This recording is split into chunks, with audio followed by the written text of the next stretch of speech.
Talk about how can you get more points on your castle app. So you just follow this ways, then it's going to work with you.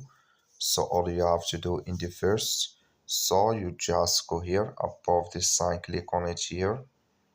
So when you just click on it, it's going to take you to this list. You click here on your name here. So then it's going to take you to your profile here. It's going to show for you like this. Click here on edit profile. So then it's going to take you to this list. It's going to show for you like this. Click here on get more point pins here. Just click on it. Then it's going to take you to this list here.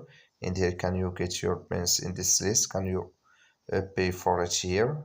So that's all you have to do to get here your pins on this list, to get it on your market.